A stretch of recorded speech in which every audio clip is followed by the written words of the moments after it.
La economía cerrada es que no voy a considerar al sector externo. ¿Listo? Yo voy a partir de una economía muy simple. Una economía simplificada. Voy a rayar acá.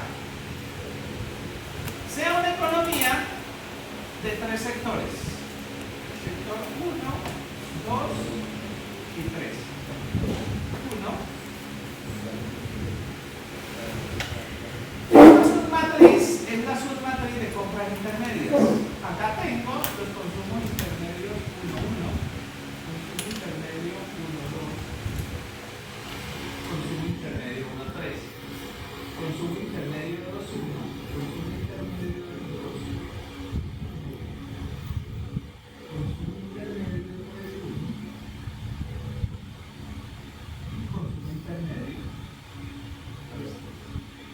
Esta submatriz es la submatriz de compras intermedias. Por acá tenemos la submatriz para los mismos sectores de valores brutos de producción del sector 1, valor bruto de producción del sector 2, valor bruto de producción del sector 3. Aquí voy a tener la submatriz de demandas finales. Demanda final del sector 1, demanda final del sector 2. No la voy a desagregar en consumo, inversión, gasto del gobierno por ahora, sino el total de la demanda final y la demanda final del sector. Por acá vamos a tener el valor agregado del sector 1, valor agregado del sector 2 y valor agregado del sector 3. Miren que si yo consumo esto, yo tendría la sumatoria de las compras intermedias para todas las filas, o sea, I en 1. Y acá la sumatoria de las compras intermedias para todo I en 2. La sumatoria de las compras intermedias para todo I en el sector 3. A eso le denominamos compras intermedias totales de cada sector. Si yo sumo las compras intermedias más el valor agregado, yo obtengo. Si sumo esto más esto, el valor bruto de producción del sector 1, valor bruto de producción del sector 2 y valor bruto de producción del sector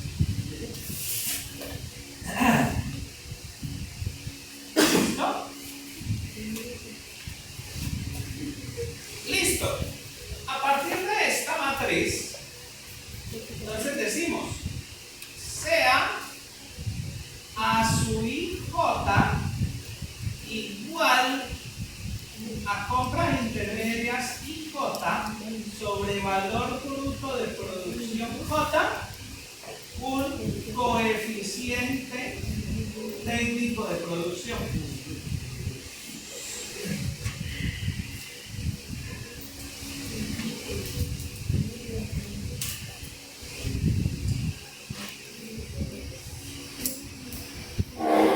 ¿Qué me dice ese coeficiente técnico de producción? Me está diciendo cuál es el consumo intermedio realizado por la rama de actividad J por cada peso de producción bruta de esa rama de actividad J. ¿Sí? Repito, ¿cuál es el consumo intermedio realizado por la rama de actividad J proveniente del sector I para producir un peso en el sector J? Miren que las compras intermedias son materias primas. ¿Sí? Por ejemplo, digamos que para la producción de papel se necesitan sustancias químicas para uso industrial o bagazo de caña, semillas de papel de caña. Entonces lo que me está diciendo ahí es, por cada cuánto necesito de materias primas, de bagazo, de caña, cuánto necesito de materias primas, de sustancias químicas para utilizar. Ten mucho cuidado con la interpretación de esto. Estos coeficientes técnicos de producción nos están dando una información muy valiosa sobre la dimensión técnico-tecnológica de la economía. Igualmente, pues hay que ponerlas en la parte de la matriz o... Observa, Sofía, que por eso dibuja acá la matriz. Quiere decir que en esta parte hay un coeficiente técnico de producción. En este hay otro coeficiente técnico de producción. Cada casilla tiene su correspondiente coeficiente técnico de producción. ¿Sí? Es tanto así que vamos a definir A como una matriz de coeficientes técnicos de producción de dimensión n por n. A esta se llama matriz de coeficientes técnicos de producción. Quiere decir que cada nexo intersectorial tiene su correspondiente ¿ya?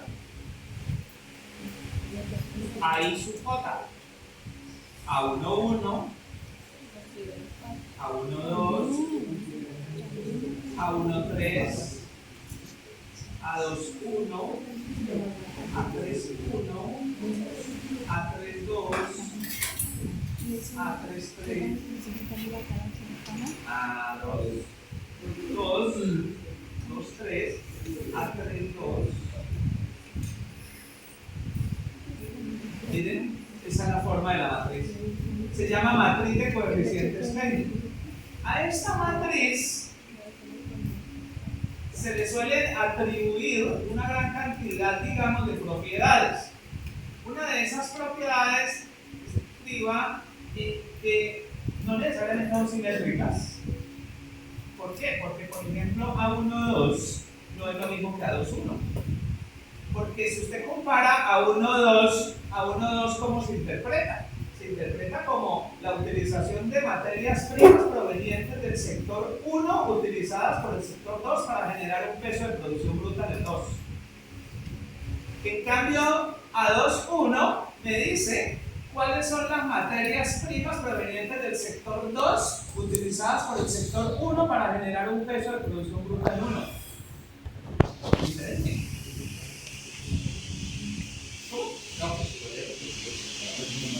Observen que la interpretación de A21, para dar ese ejemplo, A12 me está diciendo cuáles son las materias primas necesarias provenientes del sector 1 utilizadas por el sector 2 para generar un peso de producción en ese sector 2. Supongan el sector 2 es el sector secundario, el sector 1 sea el sector primario y el sector 3 el terciario. Miren que A12 lo que está diciendo es para unas materias primas que el sector manufacturero utiliza provenientes del sector primario para producir un peso de producción bruta en ese sector manufacturero. Ahora voy a interpretar A21. A21 lo que le está diciendo es cuál es la cantidad de materias primas provenientes del sector manufacturero que es usada por el sector primario para producir un peso en ese sector primario. Ten mucho cuidado con los índices. IJ. ¿Sí? ¿Listo? Uno incluso puede utilizar esta ecuación. Si tú despejas, mire que tienes contra intermedia IJ igual a IJ multiplicado por el valor bruto de la producción. Es una manera interesante de plantearlo, sobre todo uno lo hace cuando está haciendo ejercicios de programación económica o cuando está haciendo ejercicios de simulación estática. Y es utilizar todas estas características. O sea que esta es nuestra matriz A. Ahora, si volvemos a nuestra matriz, y voy a volver acá, ¿está? Ustedes ven que yo que a veces en los libros aparecen ramas de producción y productos. Cuando yo tengo una matriz rama producto es lo que se denomina una matriz híbrida. ¿Se acuerdan que anotábamos que la unidad de análisis es el establecimiento y el establecimiento es la unidad de decisión más homogénea desde el punto de vista de la utilización de los insumos y de la generación de los productos? Pero un establecimiento puede generar productos característicos y no característicos. Los productos característicos son los productos emblemáticos de cada uno de esos sectores. Por ejemplo, el sector cañero pues produce caña de azúcar o caña panelera, pero genera como subproducto bagazo de caña que es utilizado por el sector papelero para producir papel. Pero el producto característico realmente es la caña panelera, ¿cierto?, para producir azúcar. Los sectores azucareros no producen azúcar, pero ellos generan alcoholes como subproductos. ¿Cuál es el bien característico? El azúcar, no el alcohol.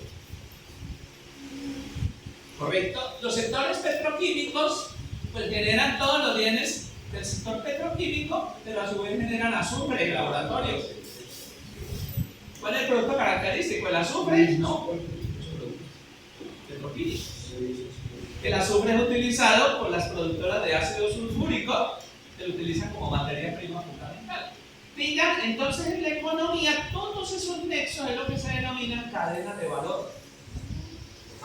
Por eso para un economista es muy importante aprender a identificar cómo son las cadenas de valor de bienes y servicios. No solamente bienes. Entonces, identificar la cadena de valor, de paso los administradores de empresa se la pasan mucho tiempo estudiando la teoría de las cadenas de valor de Michael Porter. ¿Sí? Y toda la teoría de Michael Porter alrededor de las cadenas de valor. Es una cosa muy interesante. Los economistas despreciamos mucho a los administradores de empresas porque decimos que son demasiado patéticos y realmente tienen mucho que enseñarnos porque los administradores entran en los intríngulis sectoriales. Usted le pregunta a un economista del noveno semestre qué es empresa y no tiene ni idea. Y cree que la empresa es un punto en una curva de oferta y demanda. ¿Por qué? Porque los libros de microeconomía manejan unos niveles de abstracción supremamente elevados y nunca hacen una discusión sobre las empresas, ni te dicen que las empresas son conflictivas, que internamente tienen políticas de capacitación, de recursos humanos, de negociación con proveedores, como si eso no me importara la economía, de verdad que no es lo más importante. Y yo les lo digo porque tuve la fortuna de estudiar muy buenos cursos de teoría de la organización industrial, lo que llaman estructuras de mercado, ¿ya? A nivel de posgrado. Si me quedo con los manuales de texto, ¿ustedes qué manual utilizan en microeconomía? Disculpen. Nicholson, que es un manual bueno, pero no hace mucho desarrollo a través del concepto de empresa, pero varían menos, más colegas menos. Es el maestro de la teoría de la organización industrial. De paso, les comento una anécdota. Alguna vez en el año 2005 no, 2007, fui a visitar a mi tutor, que me estaba leyendo mi tesis doctoral, y me dice: Harvey, te quiero hacer una invitación para que te vayas para Toulouse. Y eso, te recomiendo un curso que van a dictar Jean Tirole y Roland Benabou en Toulouse. Tirole todavía no era premio Nobel, era un economista en Estados Unidos, pero como él es de Toulouse y él fue profesor en la Universidad de Toulouse, con Roland Benabou, entonces me dice: andate, que van a dictar unos seminarios sobre lo que están trabajando ahora. ¿Ya? Realmente ni siquiera estaba trabajando ya teoría de la organización industrial, pero sí dictó una parte de teoría de la organización. Yo conocí a Jean Tirole en la Universidad de Toulouse en el año 2007, en una estancia que él tuvo ahí junto con Roland Benabou. Roland Benabou hoy en día es profesor en Princeton, y pues Tirole pues ya ha sido profesor en muchas universidades, tanto en Estados Unidos como en Europa. Unos años después le dieron el premio Nobel. Sí, ahora no voy a presumir y decirlo, pues yo fui alumno de un gran premio Nobel. Sería muy atorrante, ¿cierto? Estuve en 3 conferencias de Jean Tirole, digamos, o sea, muy buenos los cursos y todo eso. ¿Ya? Más con Roland Benabou sí tuve una relación porque mi tesis doctoral toca con lo que trabaja Roland Benauer, también francés, o sea, los dos. Entonces, Jacques Tirole es un excelente, digamos, texto en teoría de la organización industrial y es papá de la teoría de la organización industrial contemporánea. ¿Listo? Entonces, vale la pena. Sin embargo, ellos en los últimos años están estudiando otras cosas, están estudiando psicología económica. Es otro campo con Roland Benauer, precisamente, que siempre ha sido amigo. Por eso es que en alguno de los artículos yo doy los agradecimientos a Roland Benauer que me leyó uno de los seminarios, ya una de las cosas que yo le presenté, un pequeño ensayo, yo le doy al agradecimiento a él, y mi tesis doctoral, que fue una tesis cum laude, ya reconoce mucho la influencia de Roland Benauer, y un libro que van a publicar en unos meses aquí en la editorial de la Universidad del Valle, que se llama Segregación Socioeconómica y Residencial en Cali, utiliza un capítulo basado en Roland Benauer. Yo ahí le hago el homenaje a Roland Benauer. Es un economista muy brillante, ¿ya? Es el economista más grande que yo he conocido. Bueno, chicos, entonces vamos a ver este ejemplo numérico. Observen ustedes, ya lo había mostrado en la sesión anterior. ¿Qué me está mostrando esta matriz?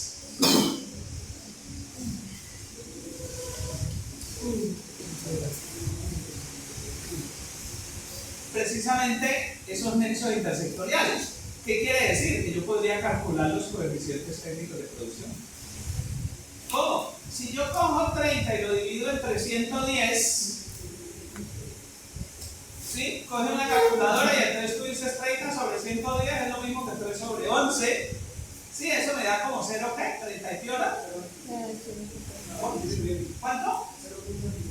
0,27, 0,28. ¿Qué significa ese 0,28? El 0,28 lo que está diciendo es cuál es que por cada peso de producción bruta del sector primario se utiliza 0,28 de materias primas provenientes del mismo sector primario. Pero si yo hago 20 entre 110, eso me da, ¿cierto? 20 entre 110, o sea, 2 dividido 11, punto 18. O sea que por cada 100 pesos de producción bruta del sector primario, se utilizan 18 pesos de materias primas provenientes del sector secundario. Por cada 100 pesos de producción bruta del sector primario se utilizan materias primas provenientes del sector secundario por un valor de 18. ¿Correcto? ¿Sí? Pero miren lo que me está diciendo la matriz de coeficientes técnicos de producción. Me está hablando de las relaciones técnicas de producción. ¿Correcto? Bueno. Miren un ejemplo tomado del libro de Eduardo Lora Torres. Ustedes pueden partir de una matriz como esta. Esta matriz, voy a dejarla como una matriz híbrida. No, voy a decir que acá hay ramas. ¿Qué significa matriz pura y matriz híbrida? Por eso hacía la observación de bienes característicos y no característicos. Cuando yo tengo una matriz híbrida es porque es producto rama, o sea, producto sector. Lo ideal es tener una matriz pura, producto o rama. Recuerden que ramas son los sectores de producción. Y los establecimientos producen un solo bien característico. Entonces, ¿qué tengo yo que hacer para poder convertir una matriz no pura o híbrida en una matriz pura? Pues tengo que reasignar los bienes no característicos a las correspondientes ramas de actividad. A eso es lo que se le denomina la matriz híbrida de producción. ¿Sí? En nuestro curso vamos a trabajar con matrices puras, o sea, rama o producto, por didáctica, digamos. Pero en la práctica, uno a veces le toca trabajar con matrices híbridas y purificarlas, o sea, depurarlas más. ¿Listo? Miren, Si yo cojo 300 entre 500, esto me da el coeficiente técnico de producción del sector primario, que demanda del sector secundario materias primas con un valor de 300 para generar un producto de 500. O sea que yo hago 300 sobre 500, eso me da 3 quintos. 0.6. Lo que me está diciendo que por cada 100 pesos de producción bruta del sector primario se utilizan materias primas provenientes del sector manufacturero por un valor de 60 pesos. ¿Correcto? Bueno. Listo. Bueno.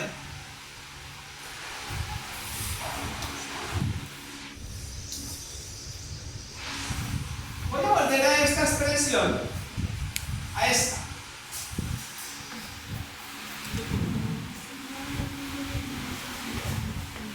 Vamos a reescribirla. Podríamos reescribir de esta manera. Despejemos esto. Voy a reescribirla de esta manera y ustedes me dicen si es correcto. Mucho trabajo con los índices. I o J. ¿Qué he hecho ahí? Escribir esto. Despejé. Compras intermedias. ¿Correcto? Ahora voy a aplicar sumatoria a lado y lado.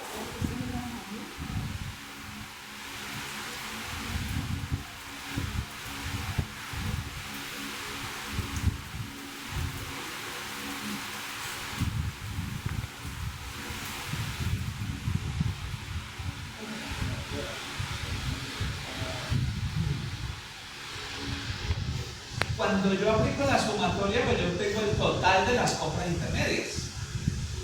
¿Correcto? O sea, yo lo puedo hacer en J, lo puedo hacer en este caso, por ejemplo, ustedes.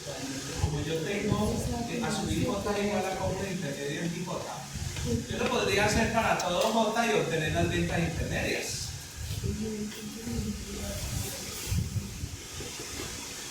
¿Correcto? Incluso podría hacer una doble sumatoria si quisiera. ¿Ya? En otras palabras, las ventas intermedias de cualquier sector I van a ser iguales a la sumatoria de azul J multiplicado por el valor bruto de producción J. Si yo lo hiciera de esa manera. Operen sobre esta misma matriz que tienen aquí. ¿Listo? Bueno.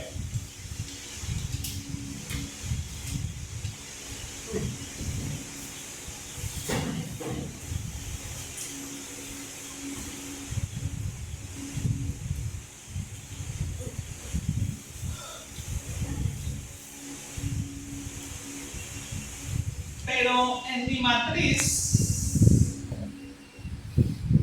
completa, recuerden, voy a volver acá a esta matriz, que si yo sumo todas las compras intermedias en fila, eso es lo que se denomina ventas intermedias. Recuerden que en el sentido de las filas son las ventas intermedias, en el sentido de las columnas son las compras intermedias. Miren, por ejemplo, si yo tengo acá C11, 12, 13, miren lo que la sumatoria para todo J de 1J. ¿Estamos de acuerdo? La sumatoria. A esto es lo que se le denominan las ventas intermedias del sector I, en este caso sector 1. ¿Estamos de acuerdo? Y miren que consumo más inversión, digamos, yo lo voy a desagregar, llamémoslo la demanda final del sector I. Si yo sumo las ventas intermedias del sector I más la demanda final del sector I, eso me da el valor bruto del producto del sector I. ¿Sí? Así yo sumo esto más el total de la demanda final, pues me da el valor bruto de producción de ese sector. ¿Listo? O sea, y aquí yo podría reescribir esto. ¿Sí? Si yo tengo que ventas intermedias como venta intermedia y la demanda final igual a valor bruto de producción y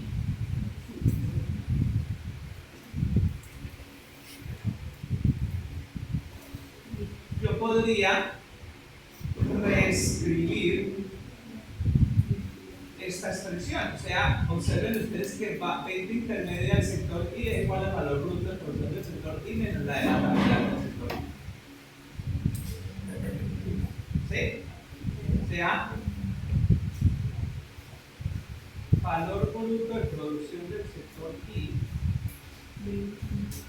menos demanda final del sector I igual a la sumatoria de ASUI J por el valor bruto de producción. O sea, tengo una relación básica. O sea que yo puedo reescribir esto de qué manera. Valor bruto de la producción I menos la sumatoria de ASUI J por el valor bruto de la producción en J va a ser igual a la demanda final en I. ¿Sí? ¿No? Observen ustedes. Hemos obtenido que el coeficiente técnico de producción es igual al consumo intermedio por precio de producción. Despejo ese consumo intermedio y lo expreso en sumatoria. Luego paso a ventas intermedias y de ventas intermedias reemplazo, porque como venta intermedia del sector I a la demanda final del sector I igual a valor bruto de producción del sector I, despejo y dejo todo en función del valor bruto de producción I y de la demanda final I. Lo reescribo y me queda de esta manera. Si yo expresara esto, ahí lo estoy haciendo para un sector I, lo voy a hacer en términos matriciales. En términos matriciales, lo que voy a hacer es valor bruto de producción menos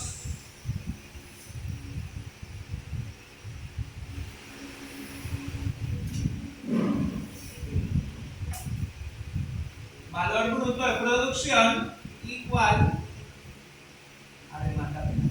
Por ahora voy a utilizar esos valores de las letras así dobles para denotar que son matrices. Esta va a ser una matriz de n por 1,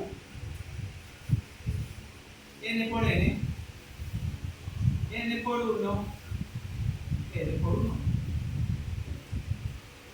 Dicen, ah, claro, primero lo hizo para un sector, ahora me lo expresó en términos matriciales. ¿Qué me está diciendo esto? Miren lo que está, para reescribirlo en nuestro caso. Es valor bruto de producción del sector 1, valor bruto de producción del sector 2, valor bruto de producción del sector 3, igual a coeficiente técnico de producción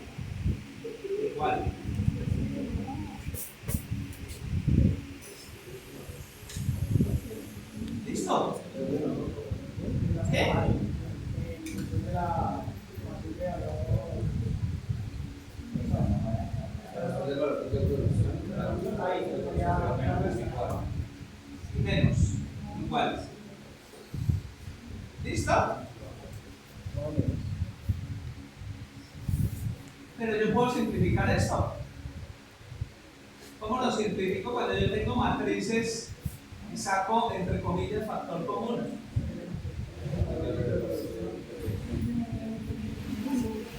Es que tengo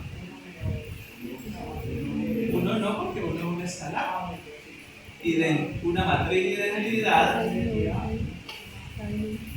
menos A por el valor bruto de producción igual a demanda final. ¿Y cómo despejo ese I menos A? A esta I menos A se le denomina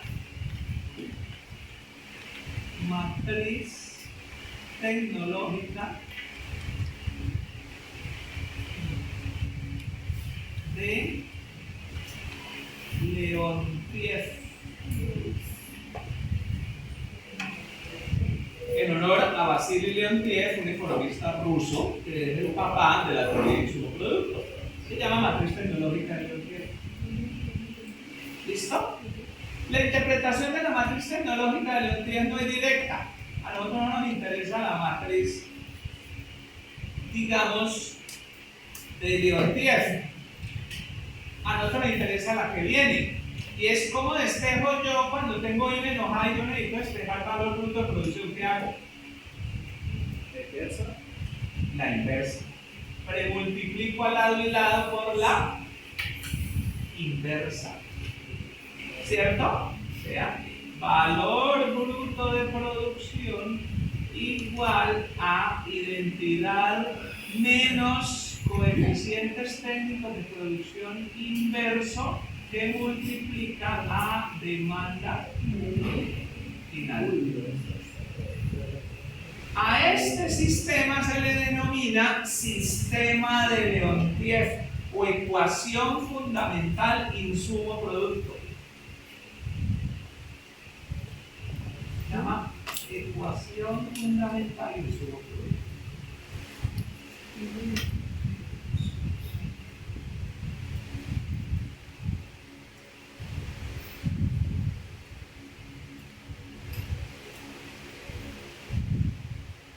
Pero entonces apareció una inversa, y esa inversa, ¿qué sentido económico tiene? Pues la inversa se denomina matriz de multiplicadores parciales.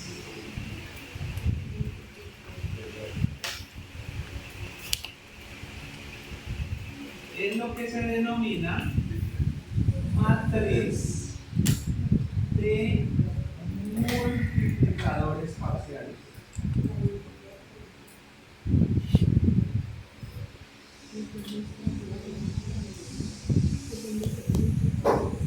Esto tiene varios apodos.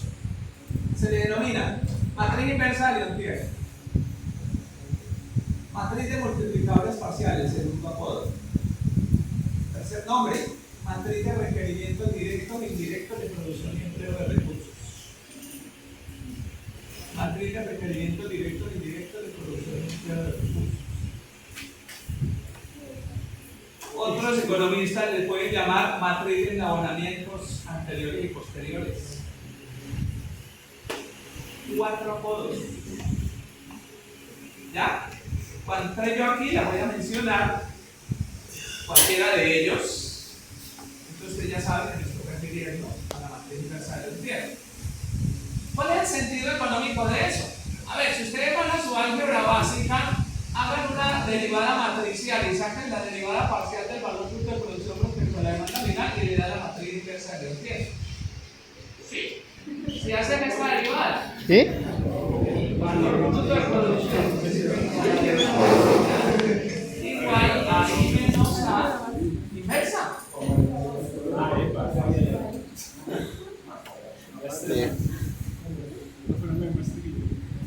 ¿Listo?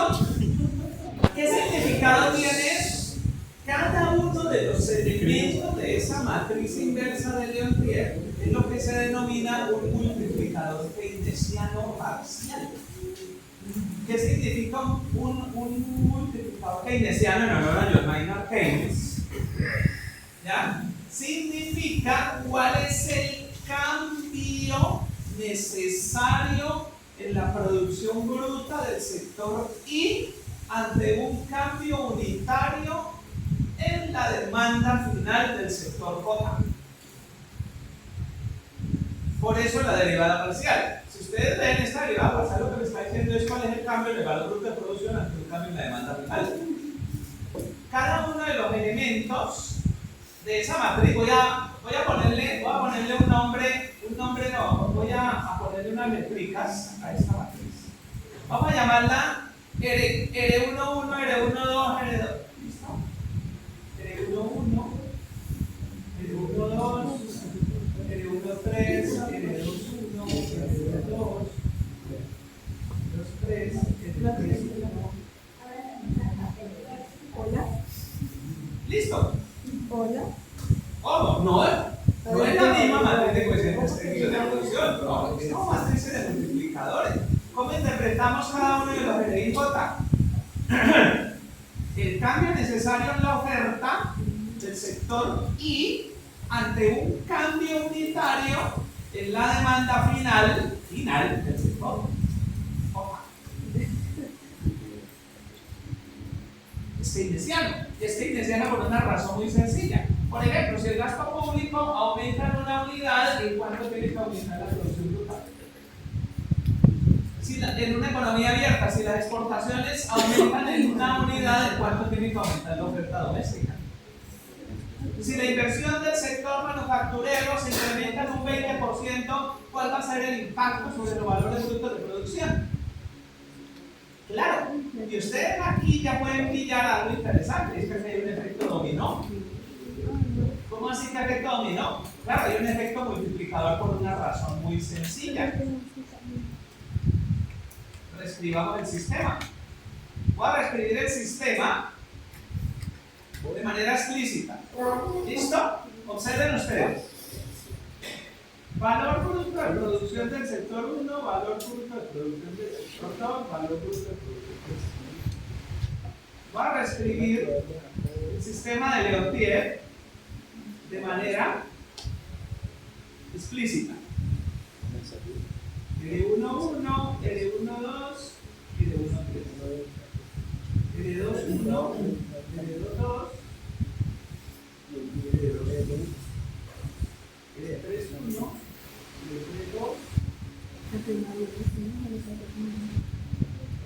Sí, miren, esto es el vector columna de 3 por 1 de valores brutos de producción. Este es la matriz de requerimientos directos e indirectos de producción y empleo de recursos, o sea, la matriz inversa de Leontief, o sea, la matriz de multiplicadores parciales, o sea, la matriz de razonamiento anterior y posterior. 4 apellidos. ¿Listo? Por demanda final 1, demanda final 2, demanda 1. Listo, tenemos el sistema. Voy a escribir acá de manera explícita qué significa. Cuando yo estoy multiplicando una matriz de 3 por 3 por una de 3 por 1, el resultado me da de 3 por 1. Pillemos el primer valor, que es esto por esto. ¿Estamos de acuerdo? Sumatoria de R1J multiplicado por DF I. ¿Estamos de acuerdo? Sumatoria de R2J por DF I. ¿Sí?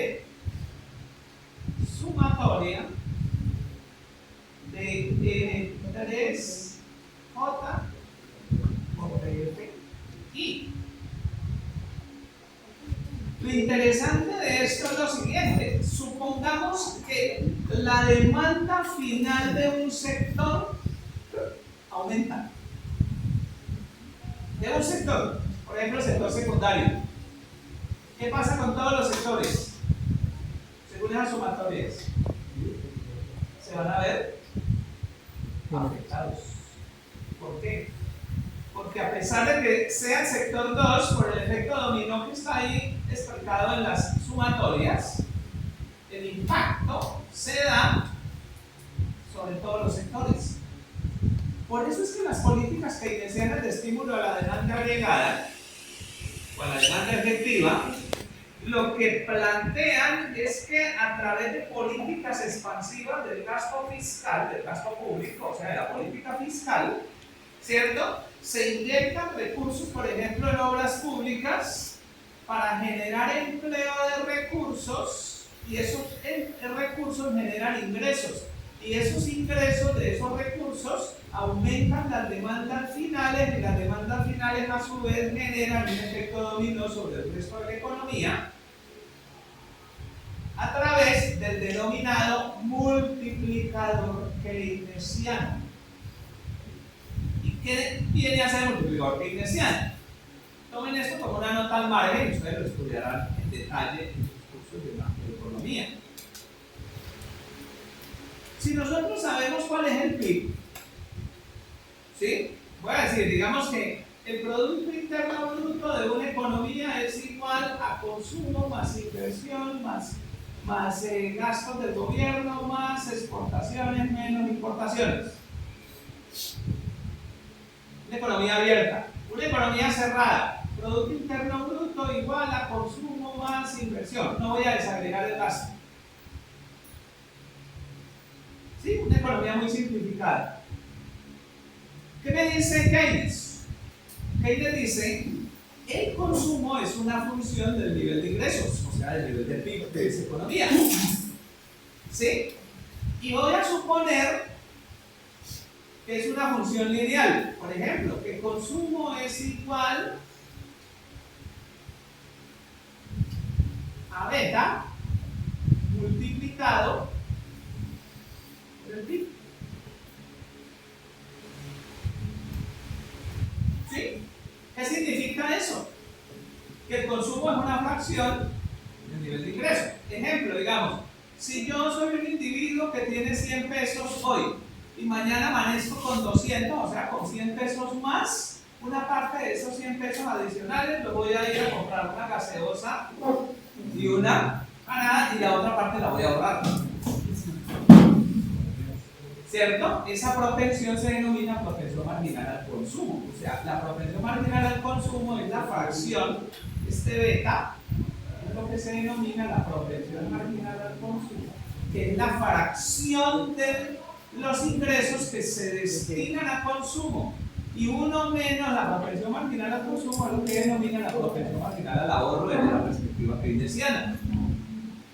¿Qué quiere decir? Que si yo sustituyo esta expresión aquí, miren lo que tengo. PIB igual a beta multiplicado por PIB más inversión. ¿Estamos de acuerdo?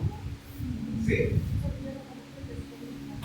Pasemos ahora eso al otro lado.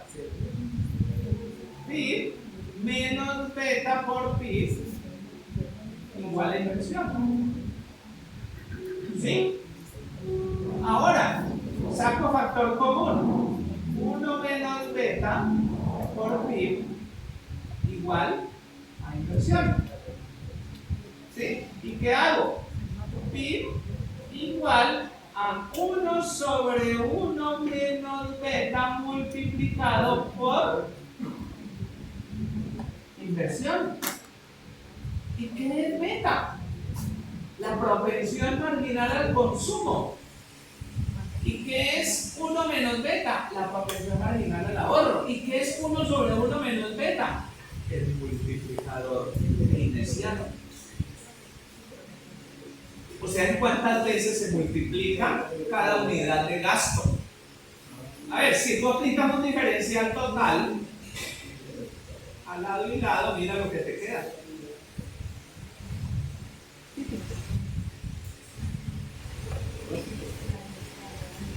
Entonces, ¿qué dice la política fiscal keynesiana?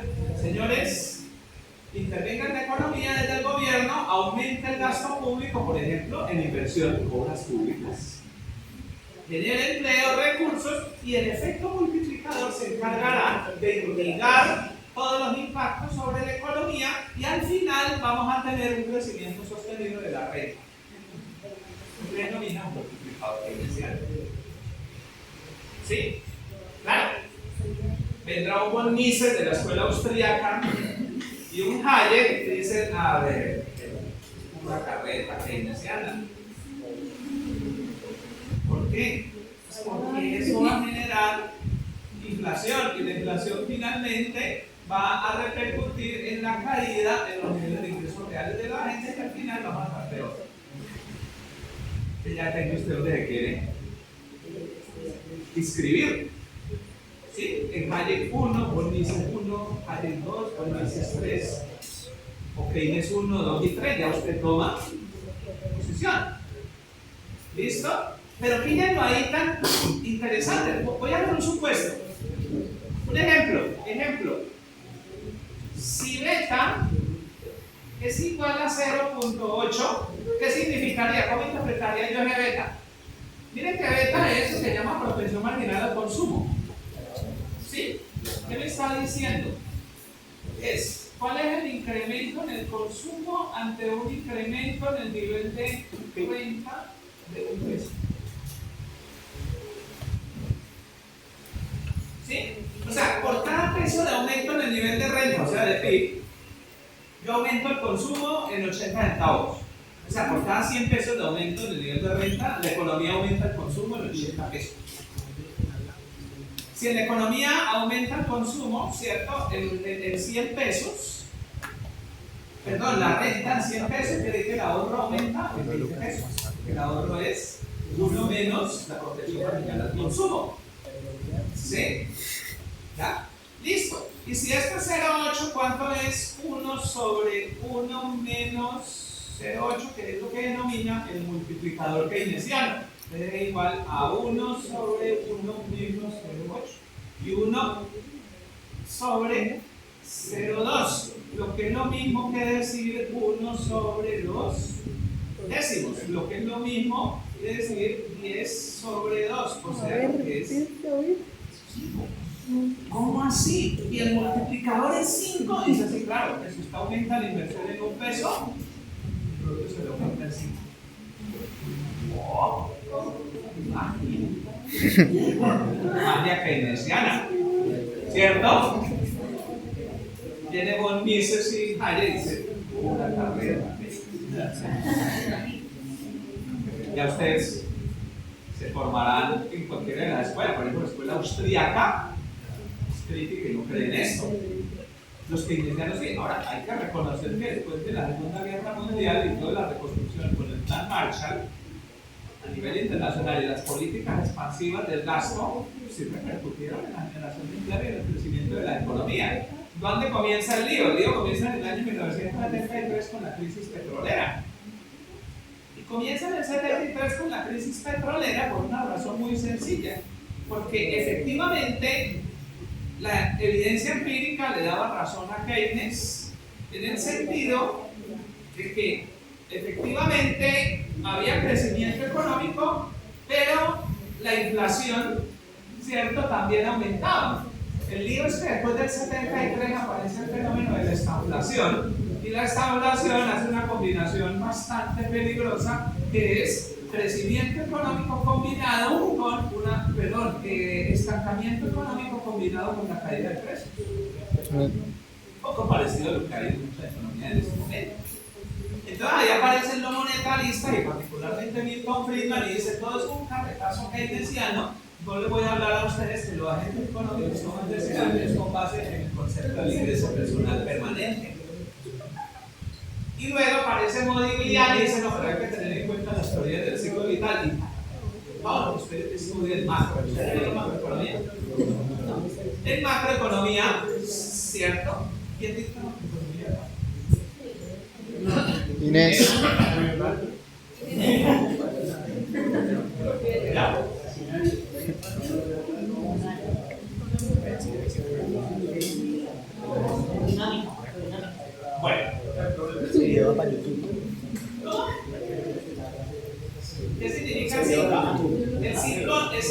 multiplicador dice que cuántas veces se multiplica la renta por cada peso de aumento de la inversión, o sea, con el gasto. Eso sí. Miren este ejemplo. Muchachos, les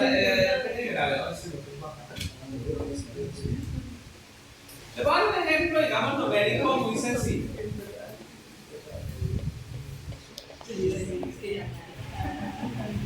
Pónganle cuidado a este ejemplito de cómo opera un multiplicador.